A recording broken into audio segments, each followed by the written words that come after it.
Assalamualaikum warahmatullahi wabarakatuh. Bismillah, alhamdulillah, wala haula wala quwwata illa billah. Saudara-saudara yang dirahmati Allah, salat itu adalah aktivitas fisik dan psikis. Kedua hal itu tidak dapat dipisahkan. Seseorang yang salat berarti ia telah memadukan antara aktivitas fisik dan psikis. Ketika tubuh bergerak, maka otak memegang kendali. Ingatan seseorang tertuju pada bacaan dan jenis gerakan. Dalam waktu yang bersamaan, hati akan mengikuti dan membenarkan tindakan. Saudara-saudaraku, orang yang sholat bukan berarti ia harus melupakan segalanya, terbang ke angkasa, dan lupa pada dirinya sendiri. Orang yang sholat adalah orang yang melakukan suatu gerakan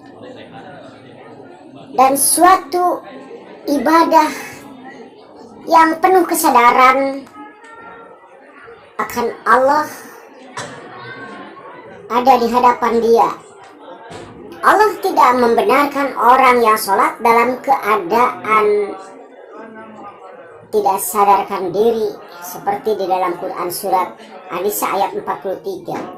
Oleh karena itu, sholat harus dikontrol oleh otak dan hati agar tidak lupa diri. Saudara-saudaraku, pemaduan antara aktivitas fisik dan psikis ini merupakan kegiatan yang luar biasa. Dalam istilah ilmiahnya, sholat memadukan antara kecerdasan intelektual, kecerdasan emosional, kecerdasan spiritual. Inilah sisi istimewa dalam sholat. Di sisi lain, jika dilihat dari segi gerakan dan bacaannya, sholat dapat dijadikan sebagai terapi fisik dan psikis. Seorang dokter pernah membukukan penelitian tentang bagaimana mukjizat gerakan sholat untuk pencegahan penyembuhan penyakit, seperti yang dilakukan oleh Dr. Sagiran M.Kes SPB. Dalam penelitiannya menemukan bahwa gerakan sholat itu ternyata mampu membuat ikatan penggantung antara organ tubuh yang satu dengan lainnya menjadi lebih kuat. Ibaratnya buah yang tergantung di tangkainya dilatih dengan goyangan-goyangan angin. Makin besar buahnya, makin kuat juga ikatan penggantungnya. Menurutnya, hal ini hanya dapat dilakukan dengan mengulang-ulang posisi berdiri, ruku, sujud dalam sholat. Jika itu dilakukan, maka pada dasarnya seseorang telah membuat gerakan-gerakan anti-stroke, karena gerakan tersebut adalah membuat pembuluh darah menjadi elastis.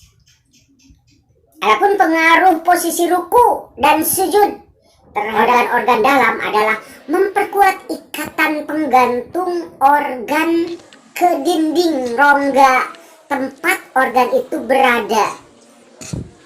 Secara anatomi, terutama di dalam perut itu, organ dalam yang ada penggantungnya akan diperkuat dengan dilatihnya secara terus-menerus dengan perubahan posisi berdiri, ruku, dan sujud.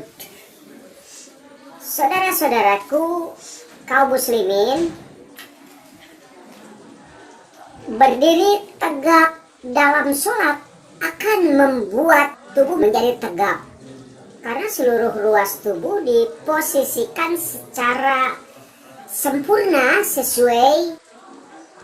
Duduk dalam sholat dapat menghentikan aliran pembuluh darah terutama di tungkai, sehingga menambah debit aliran darah ke otak. Dan organ dalam lainnya pun demikian. Pada waktu yang sama, mengembangkan sirkulasi melalui pembuluh kolateral di kaki. Gerakan ini akan sangat bermanfaat untuk mencegah penyakit diabetes yang berupa pembusukan kaki akibat gangguan pembuluh darah, dan akan memperkuat otot-otot dan seluruh struktur leher berikut fungsi refleksinya.